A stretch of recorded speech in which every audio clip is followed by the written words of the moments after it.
let's move on to the next segment of our show, that is the how to do it yourself rapid fire round. This is a section where I ask Sandhya very specific questions about the trek, and the answers to this actually help you go do the trek by yourself. So if you have a pen and a paper, just pull them out and write down what Sandhya says, and this is going to be really helpful if you want to go do the trek on your own. Are you ready for this, Sandhya? Yes. Great. So first question to you: the travel from Bangalore to the base camp of Ballala Rayana Durga trek. Okay, there are two ways. One, assuming that you're going to be taking your own car and going. So just head to the Kalasa, Kudremukha or Kalasa. That's a very straightforward road. You come from Belur, you come to Kottigehara, take a detour from there, and then just before Kalasa, about 25 kilometers before Kalasa, is Sunkasale. At Sunkasale, you see an arch which says Ballala Rayana Durga. Take a left there, 8 kilometers inside is the start of the trek. Okay, that's very clear information to reach the trek, Sandhya. Let's talk about how you would go ahead and plan this trek in terms of the timings, Sandhya.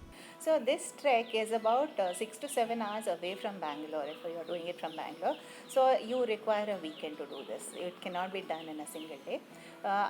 We usually plan it in such a way that we leave Bangalore around 8 in the morning, reach the base camp well before sunset, that is by 4 o'clock. You can throw in Belur temple visit in between, stop for lunch. So in a very relaxed drive, go to the base camp, reach by 4 o'clock when the sun is yet to set, pitch your campsite, explore this Rani Bagilu side, the cliff and everything else, stay overnight, and then next day morning start early. Start your trek around 6:30 when the light is just out, because that's the best time to be on the meadows and experience this whole ridge walk, the sun rays falling through the grasslands and stuff like that. So start your trek early. You can finish your trek by 3 o'clock at the latest at a very normal pace. It takes about 4 hours to go down to the waterfalls.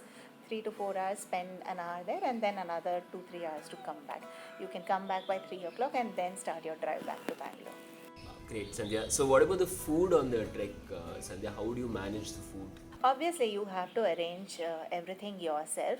So, on a trek like this, you ought to be light, you ought to be simple.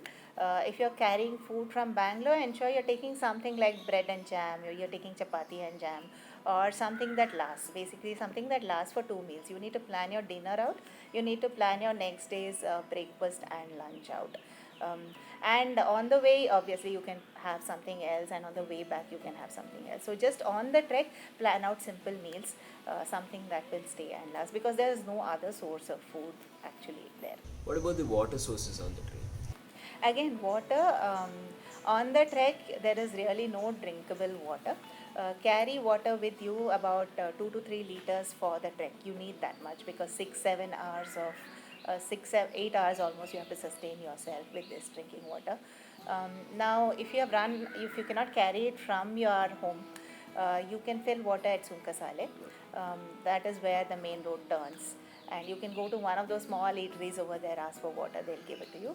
Another source is also just before the start of the trek, about 4-5 kilometers before, you have small houses, you can go there and ask for water. Sandhya, who is this trek meant for? Can beginners do this trek? Since we have planned this whole trek out from the Chikmagalur side, the trek starts slightly high.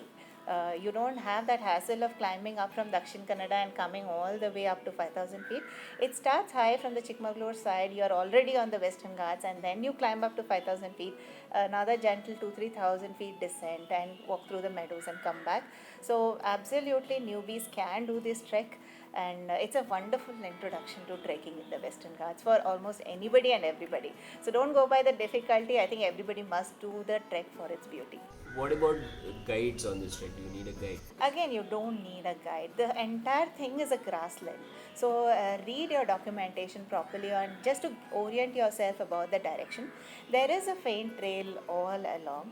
Only in some points you have to sit back and just analyze where the trail goes. Have this documentation in your hand, have a rough map in your hand. I think you can do this trek very easily with no guide. There you go, guys. That was Sandhya speaking about the best kept secret of Karnataka, the Ballala Rayana Durga trek. You can find the documentation on our website. Just go to the DIY section on our homepage. You can see on the top, and you can find this trek. You will find the GPS trail on the website. You will find the complete documentation which you can take and go do this trek by yourself on your own. For more such videos on treks that you can do on your own, hit subscribe and click on the bell icon next to it to get reminded of our videos.